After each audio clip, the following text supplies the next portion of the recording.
אוקיי, אז ערב טוב חברות, חברים, זה מאוד משמח אותי לפתוח עוד מפגש של הסדרה שלנו אתגר משוחחת בשיתוף עם סיפור חיקאיה.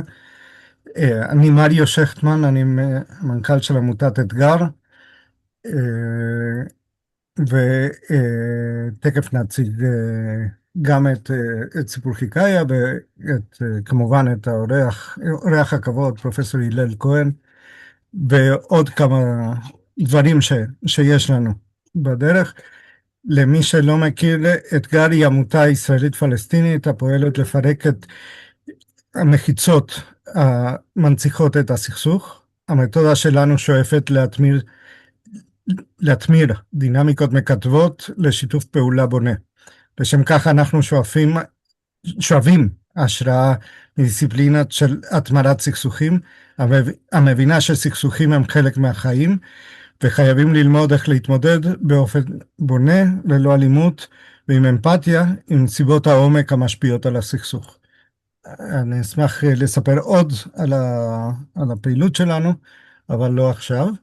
עכשיו אני שמח להעביר את השרביט לספי דונר, מייסד של סיפור חיקאיה, ונמשיך. תודה מריו. אז על סיפור חיקאיה תכף אבי יספר דקה שתיים לפני הלל, אבל רק עוד לפני כן אנחנו מנצלים את ההזדמנות הזו כדי להציג בפניכם בדקות בודדות, ממש קצר קצר, פרויקט מרתק, מרגש, אנחנו רוצים שאולי מישהו מכם יתחבר אליו, ירצה לסייע בדרך כזו או אחרת, ומי שתציג אותו אחת מארבע סטודנטיות מקסימות שפגשתי לא מזמן, אורל, בבקשה אורל שפשה, מוזמנת נכון. להציג את המיזם לפורום הנכבד שנמצא כאן. אז שלום לכולם. כמו שנאמר, אני סטודנטית תקשורת חזותית באוניברסיטת חיפה, ואני חלק באמת מצוות של 4 סטודנטיות, ואנחנו משתתפות בתחרות בינלאומית של שיתוף פעולה עם מרכז מנרה, שבעצם התחרות היא עוסקת בדו-קיום ובחיים משותפים. והפרויקט שאנחנו בחרנו לקדם הוא פרויקט שמדבר על דו-קיום ממקום של חיבור, של שותפות, של חיבור בין אנשים ותרבויות. והפרויקט שלנו בעצם מתעסק במשחק חינוכי דיגיטלי לילדים, שהוא בעצם מדבר על המסע של הרכבת החיג'אז'ית ההיסטורית שעברה פה במזרח התיכון, ובעצם שימשה לאיזשהו ציר של מפגש ותרבות, ואנחנו עושות עליה איזשהו טייק אוף היסטורי ומכניסות אותה כרגע, מחיות אותה כרגע לחיים שלנו כאן. והמשחק הוא בעצם באמת, הכוונה שלו היא פונה לילדים, והוא בעצם מתאפיין על המשחק איפה אפי, ובכל שלב הילדים נכנסים למדינה אחרת, ולומדים ככה על התרבות שלה, דרך איור גדול שהם צריכים לחפש בו אלמנטים, ולומדים על התרבות ועל המאכלים ועל איך נראית המדינה הזאת. בעצם בחרנו לייצג 4 מדינות מתוך המסלול של הרכבת אז לא היו מדינות, אבל זה איזשהו טייק אוף של עכשווי. ובעצם הפרויקט הוא בא ללמד ולסקרן ילדים להכיר מדינות אחרות מעבר למדינה שבה הם חיים. והמטרה היא בעצם ליצור איזשהו כלי חינוכי שהוא משתף פעולה או לימודית או קהילתית או תרבותית עם עוד מסגרות, וגם לחשוף אותו לכמה שיותר אנשים, גם בשבילנו כדי לקבל פידבק וללמוד ולשפר אותו, וגם באמת כדי לעשות אימפקט חיובי. אז אנחנו ממש נשמח לשתף פעולה אם יש למישהו דרך לעזור לנו באיזשהו אופן. אנחנו כרגע בשלבים של פיתוח, ובסוף ינואר אנחנו נשלח את הפרויקט לתחרות, אבל מעבר לתחרות אנחנו היינו רוצות לגדול עם הפרויקט הזה ולקדם אותו קדימה, אז ממש נשמח לשיתופי פעולה אם יש למישהו יכולת לעזור לנו ולקדם אותנו, אז ממש בשמחה. אני אשלח עכשיו בצ'אט איזשהו פרוטוטייפ ראשוני של המשחק, מי שרוצה להתרשם ולשחק ולשלוח לנו איזשהו פידבק, או ליצור איתנו קשר. אני גם אשלח את המספר שלי בצ'אט למי שירצה לשתף פעולה. תודה רבה רבה על ההזדמנות, ותודה ספי. תודה אורל. שמח לתת לך, ובאמת מורים להיסטוריה, אנשים שיש להם קשרים לבתי ספר, כל מי שיכול לסייע להפוך משחק כזה למשהו שיגיע להרבה פינות של הגלובוס, בעיקר במזרח התיכון. תבורכו, זה יהיה בשלוש שפות. אוקיי, אבי, בוא, הכדור עובר אליך. טוב, טוב, שוב ערב טוב לכולם. אנחנו כמובן שמחים לארח את פרופסור הלל כהן במפגש הזה. טיפה על סיפור חיקאיה, אם יש פה אנשים שעדיין לא מכירים. סיפור חיקאיה עמותה שעוסקת בתחום החינוכי, הדו-נרטיבי,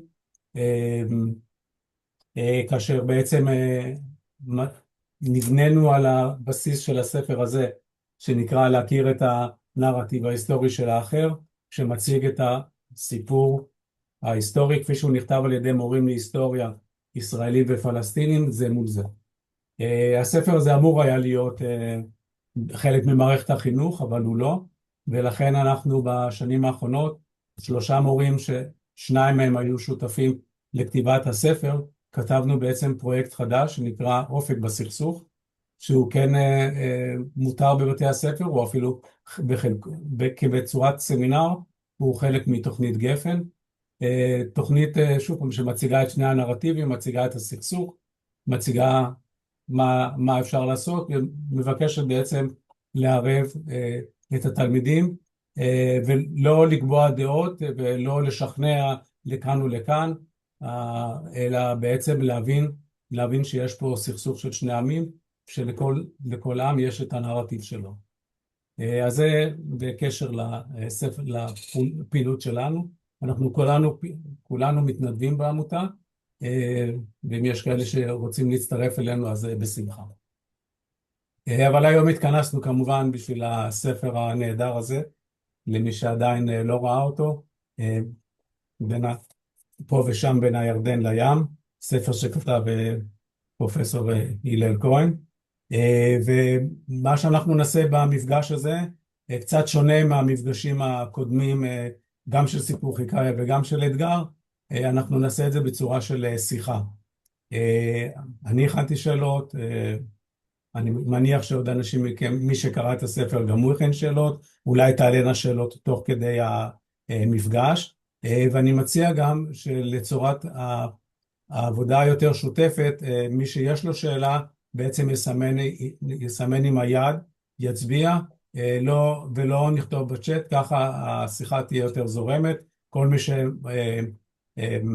ששם יד אז הוא מופיע ראשון על המסך, ואז אפשר לנהל את השיחה בצורה שוטפת. אני גם רוצה לבקש שננהל את השיחה בצורה של אדם ישאל שאלה, קבל תשובה ונמשיך הלאה, ולא בעוד שאלה ועוד שאלה, אלא שוב פעם היא מוותר לנו. אהיה קצר, שמי רחמים, הלל כהן לימד אותי ערבית, את הפלסטיניות.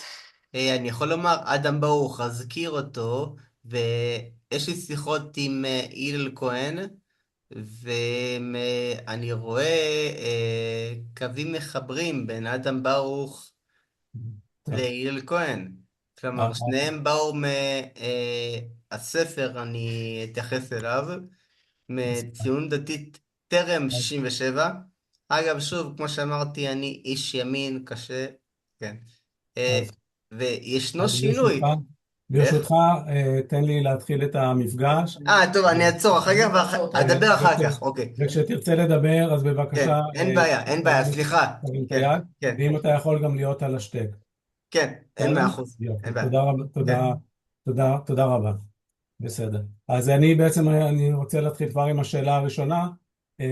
הלל, כל ספריך הקודמים הם ספרי מחקר היסטורי. מה הוביל אותך בעצם? מה הסיבה לכתוב ספר שאיננו מחקר היסטורי, אלא מה שנקרא בסוגה הספרותית ממואר? טוב, ערב טוב לכולם ולכל מי שטרח והתחבר לזום הזה.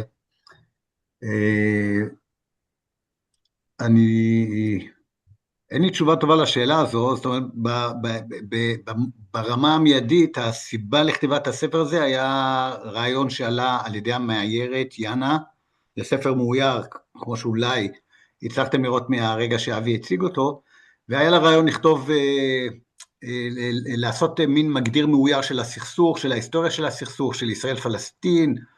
הרעיון לא היה מגובש לגמרי, והיא פנתה אליי כדי שאני אכתוב את הטקסט, וראינו שלכתוב הגדרות יבשות, זה לא, אין לזה הרבה ערך, זה דווקא בעצם איזה סוג של שעמומון היה לו לצאת, ואז חיפשנו דמות שתלווה את ההתפתחויות ההיסטוריות, ומה שהסתבר זה דבר שהייתי חצי מודע אליו, אבל לא מודע לגמרי, שבעצם אני נולדתי קצת לפני 67, אז יש לי זיכרונות מהמלחמה ב-67, אני התחלתי להסתובב בשטחים בגיל מאוד צעיר, אני הייתי בגוש אמונים, השתתפתי בעלייה לסבסטיה, הייתי מעורב בתנועת ההתנחלות, למדתי בישיבה בבית אל, במקביל למדתי בערבית, הסתובבתי בהרבה כפרים, זאת אומרת, יש לי את הסיפור שלי, אחרי זה הייתי פועל בניין, הייתי עיתונאי, עשיתי דוקטורט, אני למד באוניברסיטה, אז בעצם החיים שלי באיזשהו אופן, כמו של הרבה אנשים אחרים, אבל בצורה אני חושב יותר קרובה וגם די אישית, שזורים בעניין הישראלי-פלסטיני, זאת אומרת שאני מאוד מחובר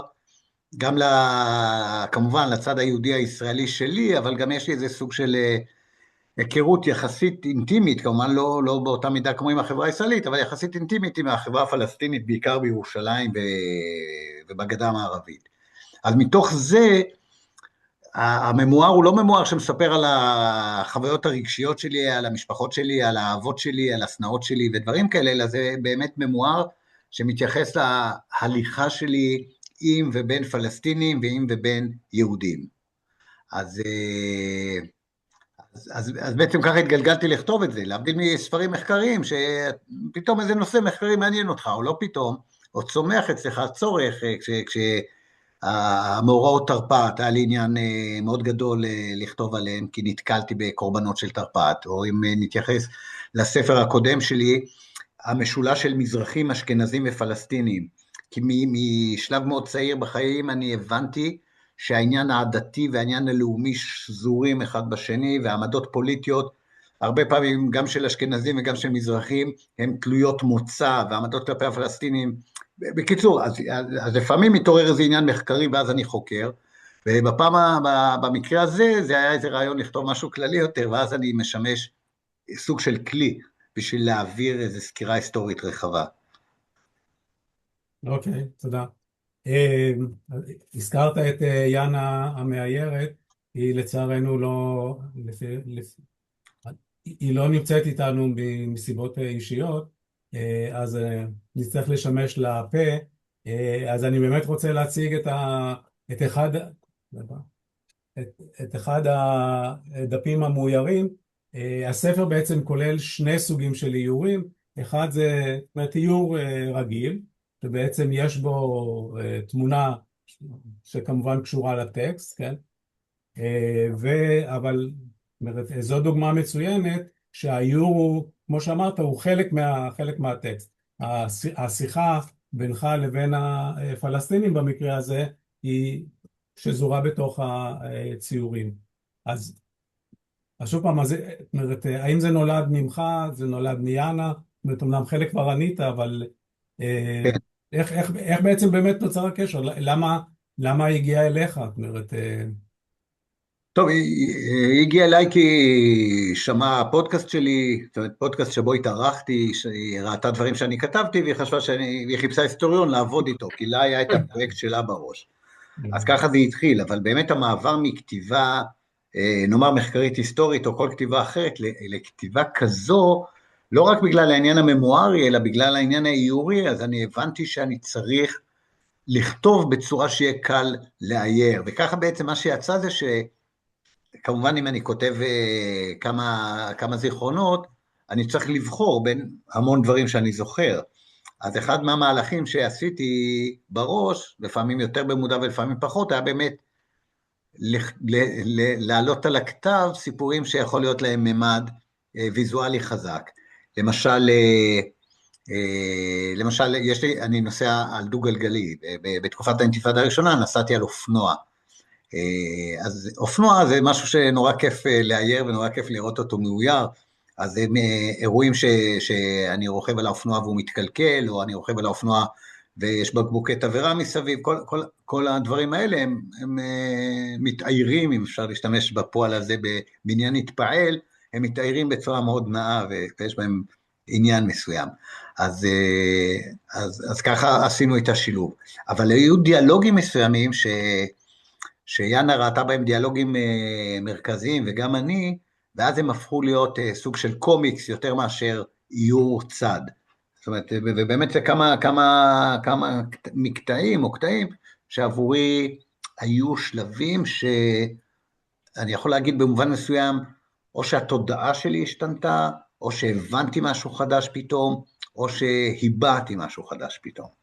אז הדברים האלה קיבלו צורה קצת שונה.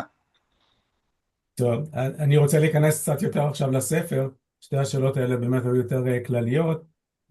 אני חושב שזו השאלה הכי מתבקשת, מה מושך ילד בגיל העשרה, ירושלמי, ללכת ולטייל בכפרים הפלסטינים.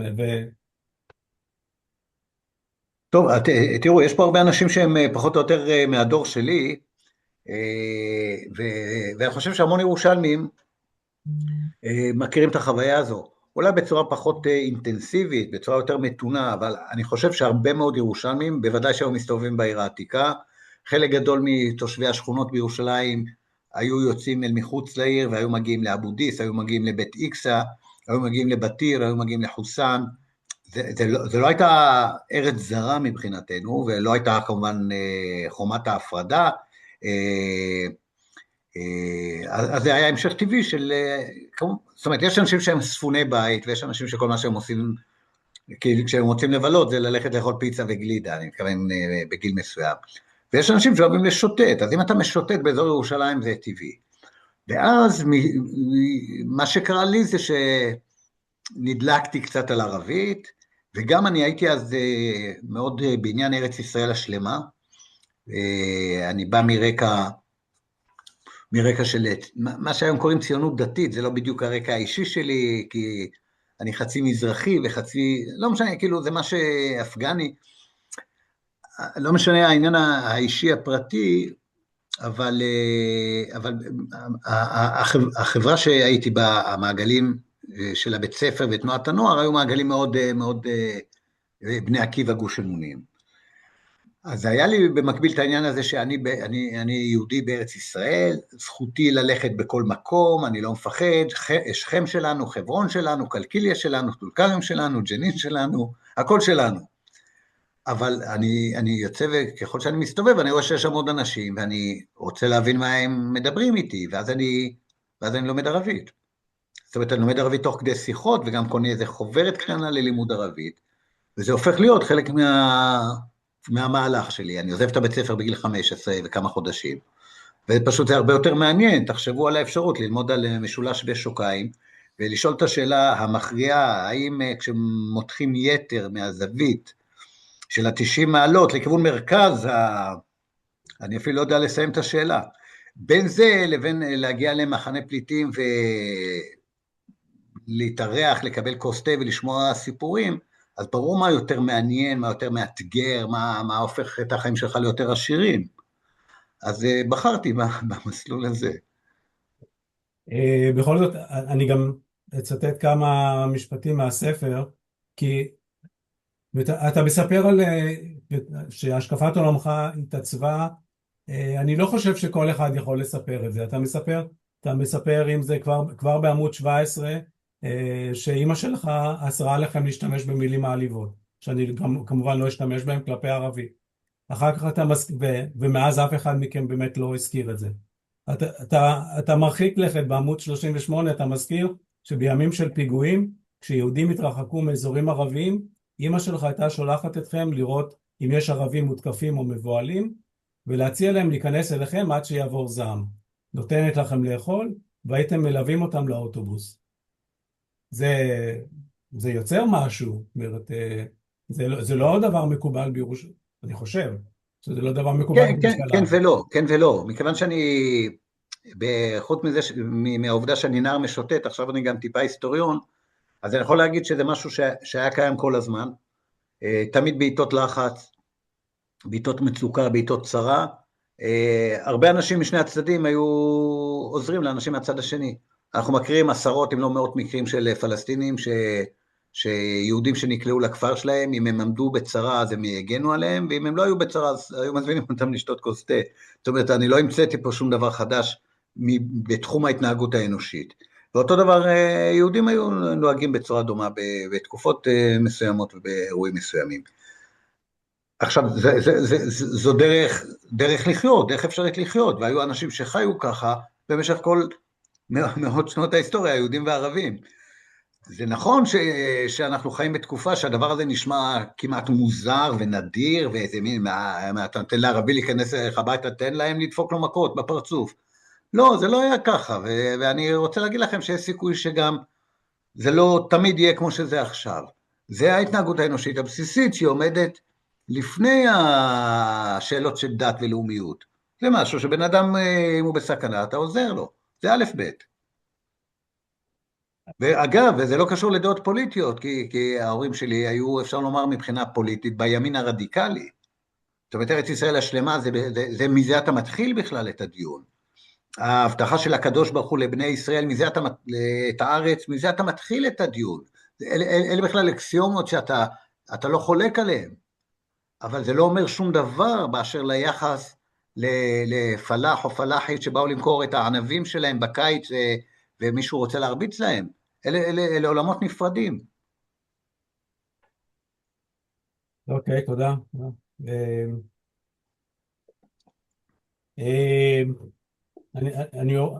אני מתקדם הלאה עם הספר, אז אתה בעצם מתאר חלק גדול מהסכסוך בין טיולי ההתעניינות שלך, אולי תמימים, אותם אתה מתאר באידיליות, איך קיבלו אותך וערכו אותך. עבורך זו הייתה הזדמנות לא רק ללמוד תורה, אלא גם להימצא בין כפרים פלסטינים, זה מצד אחד, ומצד שני, אותו טיול, או אולי היו כמה, שבהם הצטרפו אליך חברים, ובאו עם נשק. ואז כמובן היחס של הפלסטינים היה שונה לחלוטין. איך אתה הרגשת באותו מצב, שבעצם כל מה שבנית קודם, או חווית קודם, בעצם בבת אחת משתנה? אז רק פעם אחת הלכתי עם אנשים חמושים בשטחים, בגלל איזו סיטואציה שקשורה להורים של איזה חבר, היינו בני 16 או כמה שלא היינו, וזה היה מאוד, מאוד ברור. כשהיינו מסתובבים בלי נשק, אנשים היו מזמינים אותנו, כשאתה בא עם נשק, לא מזמינים אותך, זה חד וחלק, אתה בא כאורח, או אתה בא ככובש, אתה בא כחבר, או אתה בא כריבון, או כשליט, או כבריון, אז ברור שהיחס הוא אחר. עכשיו, איך אתה הרגשת, אבל באותו מצב שבעצם אותם אנשים פתאום לא מקבלים אותך, זאת אומרת, בכל זאת היית בן 16, עד כמה העיצוב הפוליטי כבר היה מעוצב, או איך נקרא לזה? זה לא אותם אנשים, זה לא אותם אנשים. המקרה שבו עברנו עם נשק, לא עברתי במקומות שהכירו אותי, אבל זה הטיול בתוואי מאוד ייחודי ונדיר. בכמה כפרים ממזרח לקו פרשת המים, וכמה כפרים ממערב לקו פרשת המים לאורך השומרון.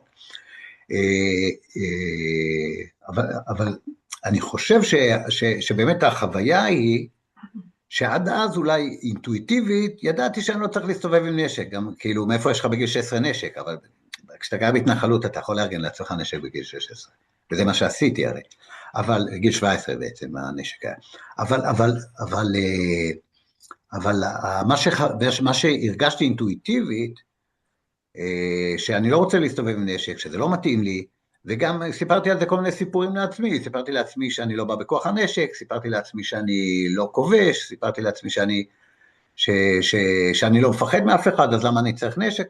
יש לזה כל מיני, בדמיון של נער יש כל מיני, וגם במחשבה מאוחרת של מבוגר, כל מיני דרכים להבין ולחשוב על הדבר הזה, אבל אינטואיטיבית ידעתי שאני לא רוצה נשק, ואז באותה פעם שהסתובב עם נשק, הבנתי כמה זה משמעותי, ההבדל הזה. זה פשוט היה בפרצוף, פשוט אתה רואה. אם אני הייתי רגיל, אני התארחתי במאות כפרים, או במאות בתים, ב100 ומשהו כפרים, אז פתאום אתה הולך 5 ימים, אתה עובר 17-18 כפרים, ובקושי אומרים לך שלום. אז יש פה ושם איזה מקום שכאילו המסורת חזקה ממך ומציעים לך כוס מים, או מציעים לך כוס תה, אבל הכל אחר, זה פשוט אחר. אז כמובן שיש פה איזה משל, כאילו לכאורה לציונות, שאתה בא בכוח הנשק, ואז באמת אתה לא יכול להתקבל פה, ואם אתה בא אחרת, אתה כן יכול להתקבל. ואפשר לשאול את השאלה אם המשל הזה תקף או לא תקף, אפשר לעשות, כן, אבל חומר למחשבה, אבל אנחנו מתחילים קודם עם החוויה, אז זו החוויה. בסדר, אני רוצה לחזור לשני העמודים האלה, לשני העמודים האלה, 50-51, שיש גם אחר כך מייצגים אחרים שלהם, שבעצם אתה לומד על הנרטיב הפלסטיני, שלא, אתה אומר בהתחלה, שלא ידעת עליו בעצם כלום, שהוא פתאום מתנגש בנרטיב שאנחנו כישראלים לומדים, כאילו, מה זה עושה? הם שואלים אותך שם למה באת לכאן, והרבה פעמים אתה אומר שבעצם לא כל כך ניהלת שיחה, אלא יותר הקשבת. אז מה קרה בסיטואציות האלה? זאת אומרת, ושוב פעם, האם הם גיבשו תפיסת עולם לגבי החיים שלנו פה, חיים משותפים מצד אחד, עליונות כזאת או אחרת מצד שני? מטבע הדברים אני יכול יותר להגיד מה קרה לי מאשר מה קרה לאנשים אחרים. ומה שאני יכול להגיד זה שוב, אנחנו מדברים על נער בן 16-17, אז אני מגיע, אולי זה לא פעם ראשונה בחיים, כי באזור ירושלים כמובן גם פגשתי פליטים, אבל אני מגיע למחנה פליטים על כביש רמאללה שכם, מחנה הפליטים ג'לזון, שהוא קרוב מאוד להתנחלות בית אל. ואני יורד מההתנחלות, כי אני אוהב ללמוד תורה, וכל החיים שלנו הרי זה לימוד תורה אחד גדול, אבל שעתיים ביום אני מסתפק, אני לא זכיתי להיות מתמיד שלומד 12 ו-14 שעות ביום. אז אני לומד איזה שעתיים 3, ואני יורד לאחד הכפרים בסביבה, או לדור אל-קרה, או שאני ממשיך הלאה לביטין, או שאני הולך לעין יברוד, או שאני עולה לסילואד, ובמקרה הזה הלכתי למחנה הפליטים ג'לזון, והיה יום קצת גשום, ויושבים שם חבורה של גברים מתחת לסככה, עם כוסות תה, והם רואים אותי ואומרים לי, תפדל, מזמינים אותי לשתות איתם תה, לא קר לך, כן קר לך, והערבית שלי באותו זמן היא ערבית בסיסית, ומציעים לי כיסא פלסטיק כזה לשבת עליו, ואנחנו יושבים ומתחילים לדבר, ואז באמת הם שואלים אותי, מה אתם עושים פה? ההתנחלות מאוד חדשה, כל תנועת ההתנחלות, זה כמה חודשים אחרי המהפך של 77, אולי זה בסוף 77, אולי זה באמצע 78, קשה לי אפילו לדעת מתי זה בדיוק היה, ואני מסביר להם, כן, זו הארץ שלנו, באנו להתיישב פה, ואז הם אומרים למה דווקא פה, אני אומר זה בית אל, זה המקום שיעקב חלם את החלום עם סולם יעקב, וכמובן נביא יעקב, הנביא יעקב, דמות שמדברת אליהם והם מכירים, ואז הם אומרים לי איזה משפט שאני בהתחלה לא מבין אותו, אז הם אומרים, רגע, אז אתם באים לגרש אותנו מפה, כמו שגירשתם אותנו לפני 30 שנה, כי זה ב-78 הסיפור, כן? כמו שגירשתם אותנו לפני 30 שנה מהכפרים שלנו, אז אני אומר, מאיפה אתה? אז מישהו אומר לי, אנה מן ברפיליה. אני אומר לו, שו יעני ברפיליה? יעני פיש בלד אסמו ברפיליה, מה אתה אומר לי ברפיליה? אין כפר שקוראים לו ברפיליה. אז הוא אומר, כי הרסתם אותו. ואז השני אומר, אנה מן ענאבה. אני מענאבה. אני אומר, אין דבר כזה ענאבה. אז הוא אומר, כי הרסתם אותו. ואחד אומר, אנה מן כפר דניאל. עוד אחד אומר, אנה מן חדסה. וכל אחד אומר, של כפר. דר טריף. טייב, איפה הכפרים האלה? עכשיו, זה לא משהו כמובן אני כבר יודע, כי אני מגיל, לא יודע איזה גיל, 12-13, אני מכיר פליטים ממלחה, כן, ופליטים מליפתא, זאת אומרת שבאזור ירושלים יש פליטים, אני יודע שיש משהו כזה, אבל בתודעה, המלחמה של 48, זו המלחמה שאמא שלי הייתה במצור בירושלים, ואחרי זה עלתה להתיישבות, ואבא שלי באפגניסטן שומע על קום המדינה, והוא רוצה לעלות לארץ, ולוקח כמה שנים עד שהוא מגיע, זאת אומרת, זה סיפור כזה, זה לא סיפור של חורבן של כפרים, ושל עקירה ושל הגירה.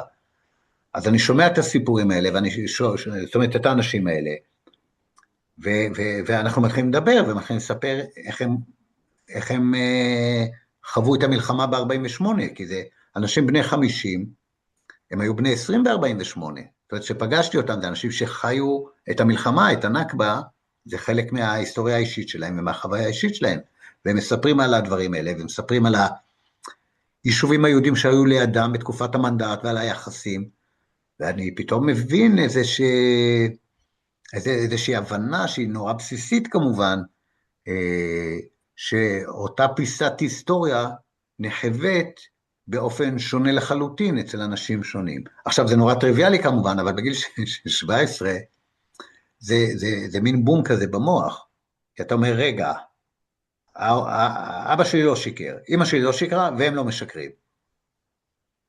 שזה כאילו, אולי זה לא התגובה הטבעית, כי יש אנשים אומרים אוקיי, cut the bullshit, זה לא מעניין אותי מה שאתה מספר.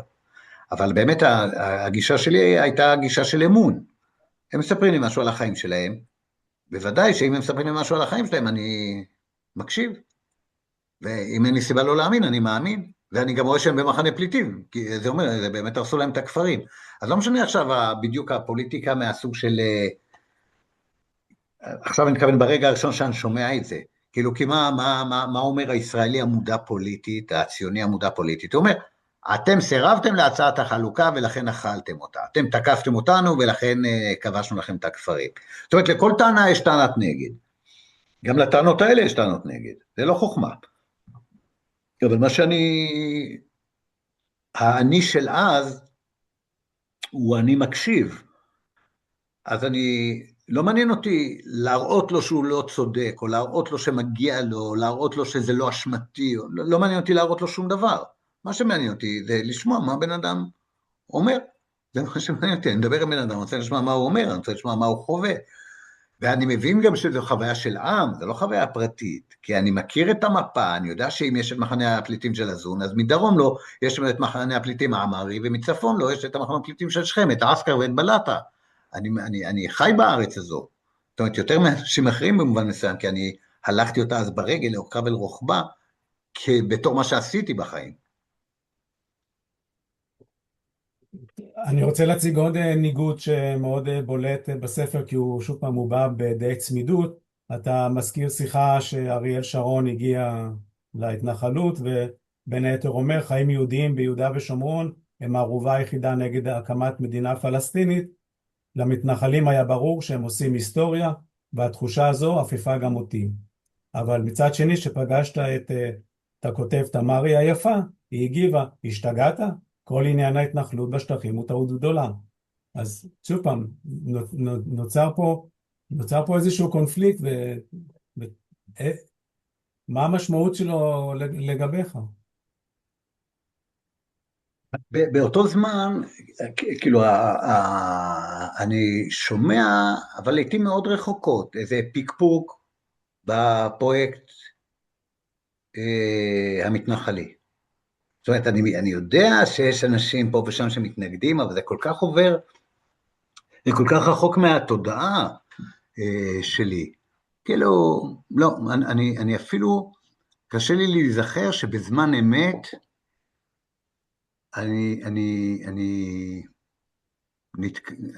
קשה לי להיזכר מתי פעם ראשונה חוויתי התנגדות ישראלית משמעותית להתנחלויות, ואני חושב שזה הרבה מאיתנו, המתנחלים של אותה תקופה.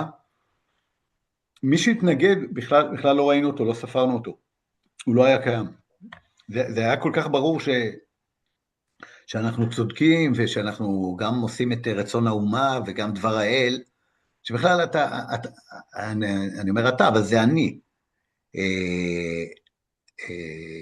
עיוור לחלוטין, לזה שיש עמדות אחרות, ואם אתה שומע אותם, אתה פותר אותם כדברי הבל. כן.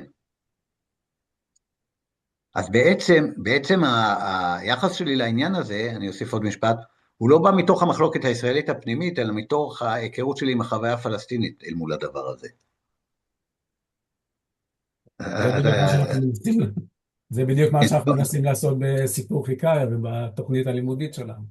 כן, זאת אומרת שזה לא שאני באתי ושמעתי, אני יודע, אני אקח איזה דמות, מאיר פעיל או שולמית אלוני, או מי שלא יהיה חברי כנסת של שנות ה-70 של השמאל, או פרופסור יעקב טלמון, או ישעיהו ליבוביץ', שבאו ודיברו נגד הדבר הזה. זה לא חדר את המעטה. אבל כשהייתי מגיע לכפרים, ואנשים היו מראים לי את האדמות שנלקחו מהם, והיו מראים לי את המקומות שהם כבר לא יכולים להיכנס אליהם, והיו מספרים על הזיכרונות שלהם, הייתה לזה משמעות אחרת לגמרי מבחינתי, וזה הפך להיות חלק מההבנה שלי. אחרי זה גם קיבלתי ישעיהו ליבוביץ' וכו', אבל זה לא היה סדר הדברים אצלי, וגם צריך לזכור שחוויות אישיות הן דבר חלקי, במובן הזה נגיד אתה פוגש אנשים שהאדמה שלהם נלקחה ונבנו על זה בתים של התנחלות. אבל במקביל אנחנו גם יודעים שיש כאן סכסוך, שיש פה שני עמים שנלחמים על אותה ארץ. ואין לי מושג מה התפיסות הפוליטיות שלהם ביחס אליי. צריך לזכור את הדבר הזה. זאת אומרת, זה הרבה פעמים אחד הכשלים של השיח, צריך לזכור, זה לא שהם כאילו ברור שהם נורא רוצים שלום, ורק באים המתנחלים ועושים את הכל. מה הם רוצים אנחנו לא יודעים. בשלב הזה של הסיפור נקרא לזה. מה שכן, סוג הדיבור, הוא דיבור מאוד אנושי, ומאוד, כמובן שהתרגלתי אליו, הוא נהיה בנאלי בעיניי, ואני יכול לשאול עליו כל מיני שאלות, אבל הדיבור הוא כולנו בני אדם, אלוהים ברא את כולנו, כולנה הולד 9, זאת אומרת כל האנשים נולדו אחרי 9 ירחי לידה,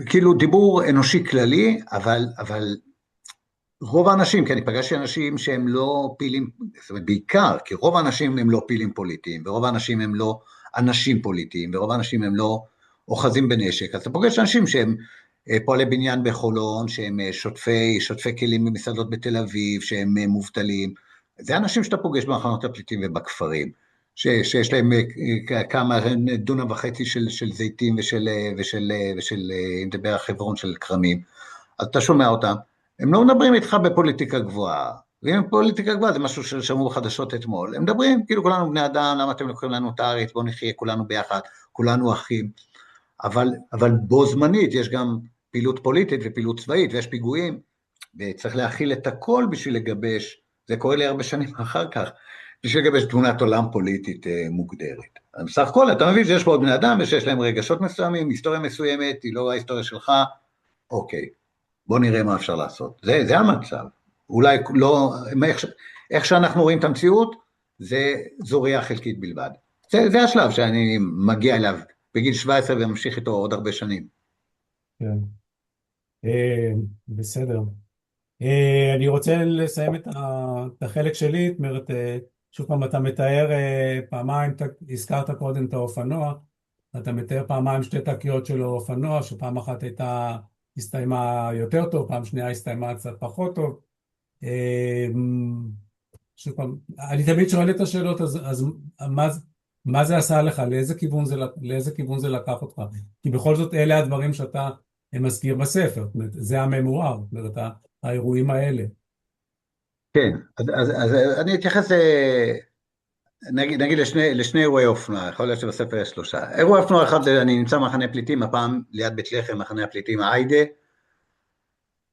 אני מגיע לאופנוע, זה כבר האינתיפאדה הראשונה, בתחילתה, אולי פברואר 88, יורד גשם, זה חורף, ואני יודע שזה לפני אפריל, כי באפריל שרפו לי את האופנוע באירוע אחר, בצד אחר של בית לחם. אז זה בין תחילת האינתיפאדה לאפריל ויורד גשם, אנחנו מאמרים על פברואר, מרץ 88.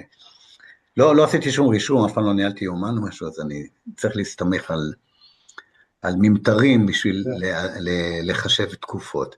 זה הממואר, בסדר. כן. ואז, כאילו, אני יורד שם את הירידה, זה בצלע של הר מחנה הפליטים, אני יורד מבית ג'אלה דרך אל עיידה, והשרשרת של האופנוע זה BSA BSA 350, מודל 56, זה אומר שב-88 הוא כבר היה בן 32, זה אופנוע ישן, כבד, שהייתי די בקיא בטיפול בו, אבל לא היו לי כלי עבודה באותו יום. אז זהו, אני נמצא במחנה פליטים, באופנוע תקוע, אינתיפאדה, דגלי פלסטין מסביב, צמיגים בוערים בתור תפאורת רקע יותר רחוקה, לא באזור הקרוב, ואז עומדים סביבי איזה 10-15 חבר'ה, כולם חסונים ממני, יפים ממני, פלסטינים ממני, והם עומדים עם ידיים שלובות, והם מסתכלים עליי. אי אפשר לתקן בלי כלים. והם רוצים לראות מה אני אעשה, ואני אין לי מושג מה הם עושים, זה באמת תקופה אלימה יחסית. אז לא הייתה לי ברירה, אז הרמתי את העיניים ככה, אני מקופף, אני מרים את העיניים למישהו קרוב, ואני אומר לו, יעתיק אל עפיה, זה מומכן כמשה אישי. זאת אומרת, אתה יכול לארגן לי איזה צוות או איזה פלייר, בבקשה. והוא לא מגיב, ואחרי רגע הוא הולך, ואני ממשיך לעבוד שם, ואחרי זה 5-6 דקות הוא חוזר, והוא מזיז אותי הצידה ומתקן בעצמו, ואנחנו לוחצים ידיים ואני נוסע. אז נגיד זה רגע של מתח, והעסק נפטר, או כמה רגעים של מתח והעסק נפטר, אני כאילו מרגיש, אוקיי, יש לי את ההיכרות, את הדיבור, מה שלא יהיה, שאני יכול לצאת מהסיטואציות האלה. אבל עדיין אני מבין שבעצם המצב הוא כבר לא המצב של פעם. זאת אומרת, כי במצב של פעם, בן אדם מגיע ויש לו בעיה, אז הוא לא צריך לבקש עזרה, עוזרים לו, ומזמינים אותו.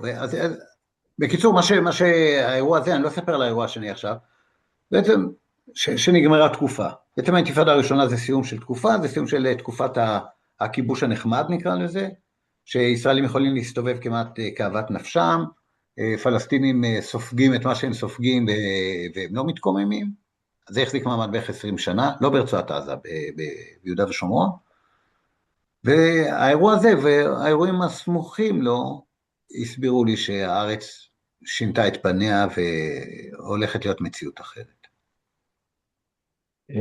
טוב, אני אסיים את החלק שלי בשאלה האחרונה, זאת אומרת, ואני קופץ בעצם ל7 לאוקטובר, עד כמה הוא שימש טריגר לכתוב את הספר, זאת אומרת, האם עצם האירועים של 7 לאוקטובר, גם הטבח הנורא וגם המלחמה שהתחילה, זאת אומרת, גרמו לך, נגיד, לחשוב לכתוב אחרת, או המריצו אותך לכתוב יותר את הספר, או שאין קשר? עובדתית, הספר נכתב אחרי 7 באוקטובר, אז ברור שהאירועים של 7 באוקטובר והאירועים שבעקבותיו נמצאים בתודעה שלי כשאני כותב את הספר. ואני חושב שהעניין של 7 באוקטובר והשאלות הפוליטיות, המוסריות, אבל גם ההיסטוריות שמלוות את זה, זה השאלה הבסיסית של סיבה ותוצאה, ושל האשמת הקורבן. ושל מה מותר להגיד ומה אסור להגיד. אז הדברים האלה ליוו אותי בכתיבה, במובן הזה שאני חושב שחלק גדול בחברה הישראלית, מסיבות שקל להבין אותן, אבל חלק גדול מהחברה הישראלית מתעלם מהאחריות של ישראל למה שקרה ב7 באוקטובר. אני מדבר על אחריות, לא על אשמה. האשמה של מעשה רצח היא על רוצחים. אחריות לבניית סטינג או מערכת שמאפשרת את זה ואפילו דוחפת במובן מסוים לכיוון הזה, זו אחריות גם של החברה הישראלית. ואני חושב שהמון אנשים שמצויים בתחום הישראלי-פלסטיני, גם במערכות הממלכתיות וגם מחוצה להן, הייתה לי שיחה עם אנשים בכמה גורמים במערכת הביטחון, ואמרתי איזה משהו בעניין הזה, ואז אחד האנשים שם מגיב ואומר, אני כתבתי על זה נייר עמדה לפני חצי שנה שיכול לקרות דבר כזה, אמנם לא אמרתי רצועת עזה, אבל היה ברור שאם ישראל ממשיכה ככה, יהיה משהו בסגנון. ואז עוד מישהו אמר, אני נתתי על זה בריפינג כבר לפני 8 חודשים, ואז עוד מישהו אמר, שבקיצור במובן מסוים, המון אנשים במערכת ידעו שהמצב כפי שהוא לא יכול להימשך, הוא לא יכול להימשך כי הפלסטינים לא יסכימו לזה, כי יש כאן מערכת שישראל לא שולטת בה באופן מוחלט, שחוסר צדק קיצוני מדי יכול להביא להתפרצות, שהם שומעים את דוברי החמאס אומרים, אם תמשיכו לעלות להר הבית יקרה, אנחנו נהיה חייבים להגיב, והם שומעים את דוברי החמאס אומרים, אם תמשיכו להתעלל באסירים הפלסטינים, אנחנו נאלץ להגיב, והם שומעים את הדוברים הפלסטינים, לא מדבר על אנשי הרשות הפלסטינית שהם כפופים וכנועים, אלא אנשים מחוגים אחרים, הם אומרים, אתם ממשיכים לקחת אדמות, להקים מאחזים, זה לא יוכל להימשך ככה. כל הדברים האלה, מי שרצה להקשיב שמע אותם וידע אותם, אז בעצם יש לנו פה איזשהו פער במובן מסוים בין אנשי המקצוע לבין הדרג המדיני, שבשבילו זה סוג של פוליטיקה, הפוליטיקה הנכונה, הפוליטיקה שלא להיכנס למשא ומתן, פוליטיקה שחזק את חמאס על חשבון הרשות הפלסטינית וכו' וכו'. אז הדברים האלה הם נמצאים בתודעה, בוודאי הם נמצאים בתודעה שלי, וגם חמאס עבר שינוי ניכר ב-15 שנים האחרונות. אז יש פה הרבה דברים לתת עליהם את הדעת כשעוברים לדיון בפוליטיקה קונקרטית נקרא לזה. כן, וחלקם מצויים בצורה כזו או אחרת בין דפי הספר. טוב, יופי, נתני את החלק שלי סיימתי, תודה רבה. תודה. אני מציע לאנשים... רגע, אבי, יש לי כמה שאלות, גם בבקשה. אני הכינותי כמה שאלות, אבל אחרי זה ניתן לציבור הרחב, והראשון יהיה סטנלי באופן טבעי, כי הוא ראיתי כבר שסטנלי כתב. כבר כתב. סטנלי, אתה תהיה הראשון אחריי, אבל אני פה עם כמה שאלות לגבי דווקא השלבים יותר מתקדמים בספר. אבל לפני כן רק שאלה קצרה, אתה מכיר עוד ישראלי יהודי שהסתובב בשנות ה-70 עד 87 כמוך בכפרים? כל בן אדם הוא שונה, אז כמוני אני משער שלא היה, אבל גם אני לא הייתי כמוהם, כמותם. זאת אומרת, במובן שכן, אנשים לא באינטנסיביות כמו שלי, ולא בהקדשת זמן כמו שלי, כי לרוב האנשים אחרים היו עיסוקים. מי שלומד בבית ספר, לומד בבית ספר, מי שעובד, עובד. ואני הייתי נער בלי מסגרת, אז היה לי הרבה יותר קל לעשות את זה. וגם אחרי הצבא המשכתי להיות בוגר בלי מסגרת, והמשכתי לעשות את זה עוד כמה זמן. אבל העניין הזה של לבקר בכפרים, של להסתובב, היו עוד אנשים שעשו את זה, כן. לא, אני מניח שממש לא בהיקפים האלה, אבל זה לא היה, השטחים לא היו מעבר להררי החושך, מה שנקרא. ואם כבר מדברים על ההסתובבות, בשנים שבהם עבדת בכל העיר, אז אתה כבר הסתובבת עם איזה שלט פרס גדול, או משהו כזה, או שהמשכת להסתובב בסגנון דומה? לא, השלט פרס היה במוח שלי, הוא לא היה לי רכב, כאילו, על האופנוע לא שמתי שלט פרס, אבל זה שונה לחלוטין, בגלל שאתה בא בתפקיד, ואתה בא בתפקיד, אז זה משנה גם את התודעה שלך, וגם את התודעה של מי שאתה נפגש איתו. כשאתה בא בתור עיתונאי, אז משקרים לך הרבה יותר. עכשיו, זה לא שקרים במובן שלא אומרים לך את האמת לגמרי, אלא זה שקרים במובן, אני כותב על זה קצת בספר, שיש דפוסי התייחסות, ודפוסי דיבור עם עיתונאים. אז אם אתה פלסטיני, נגיד, כשאני מסתובב סתם, אז יכולים פלסטינים לבוא ולהגיד לי, תשמע, יש לנו אדמות, אנחנו רוצים למכור לך.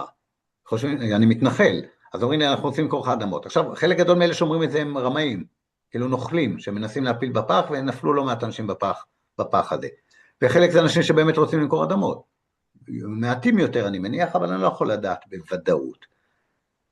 אם אתה מסתובב בתור עיתונאי, לא יבואו ויגידו לך דברים כאלה. כי עיתונאי, התפקיד שלו להעביר מידע, לא לעשות עסקאות מתחת לשולחן, למשל. או, היה אחד המקרים שבאותו זמן אחי היה עיתונאי, בתחילת האינתיפאדה, והיה מקרה שנקלעתי למערב, ושרפו לי את האופנוע, ובאו להכות אותי, ומישהו הסתיר אותי בביתו, פלסטיני מהטעמרה, הסתיר אותי בביתו.